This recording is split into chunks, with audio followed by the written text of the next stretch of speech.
everyone. What's going on, wrestling fans? It is I, Seafall, and welcome to 10 Count right here on Wrestling Disco. On today's edition, I'm talking to clearly the winner of the Royal Rumble. It's Nia Jax. How you doing today? Me, the winner. Right. Yeah, the winner. I'm doing great. Oh, man. And, Royal Rumble is always filled with secret entrants. Yeah. Who do you want to see as a secret entrant into the Women's Royal Rumble?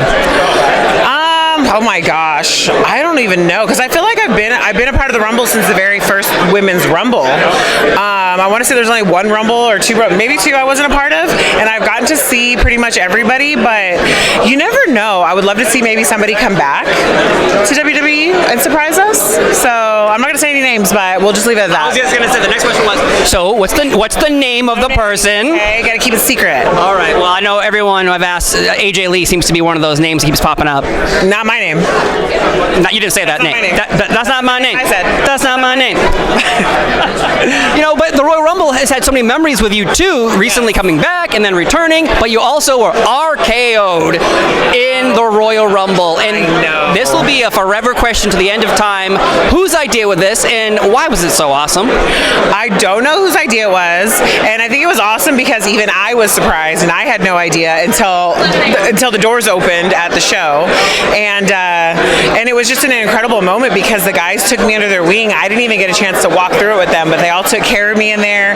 And I mean, I don't know what take care of me being super kicked 619 and RKO'd and then tossed over the top rope. But it was an incredible moment and one of the highlights of my career this far. Yeah, you've had so many highlights though, and just like Mick Foley's always going to be asked about the Hell in the Cell, you're always going to be asked about punching Becky Lynch in the face. Yes.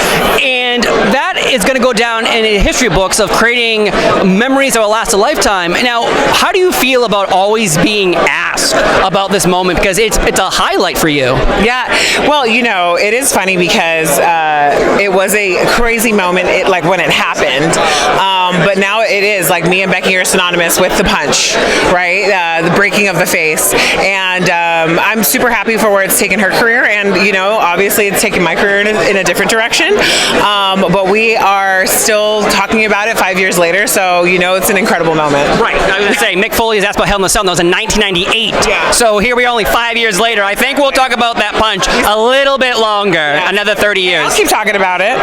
Of course. Now, the RKO in the Royal Rumble, huge moment. That's also like intergender wrestling. Yes. Do you think that's a thing that can return? Because I know there was a rumor about you and Dean Ambrose supposed to have a scheduled match on a house show that got canceled, and a storyline that was supposed to continue, but that didn't go as planned.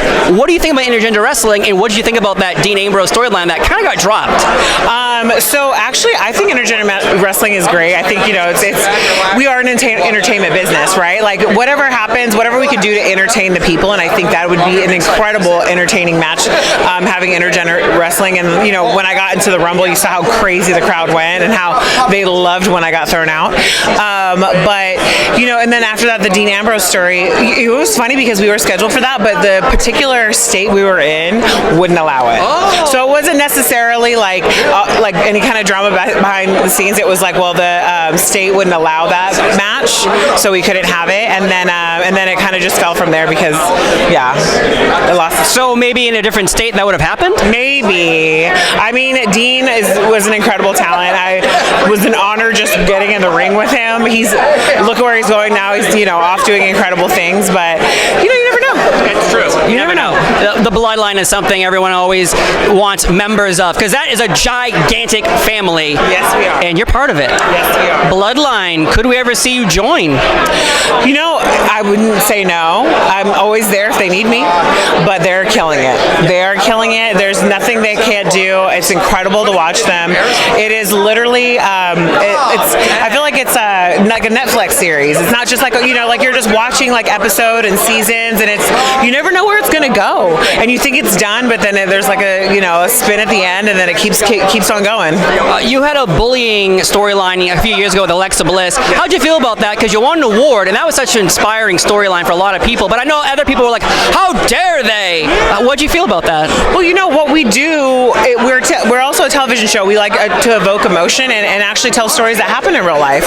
And that was something that me and Alexa went in on knowing that we were going to fully commit to it, because there was things that she felt uncomfortable saying and doing, where she thought she would hurt my feelings or it would come off badly. And I said, listen, if we want to tell this story, we have to fully commit. And we did, and it really did resonate with the audience and the crowd. And it was crazy. It was the only time the crowds actually cheered me in my career, where they've gone nuts. But I was really proud of that, and I'm still very proud of that. That was a great moment. And of course, again, Royal Rumble's happening. You're obviously winning the women's Royal Rumble. Obviously. The men's Rumble. Who do you want to win? Tozawa. Tozawa. I think so. He told me that it's an exercise, not a dance. Yeah, it's an exercise. That's why he's so good in the ring. Everybody, you can't count out Tozawa. Well, thank you so much for being here. Future Royal Rumble winner. Thank you so much.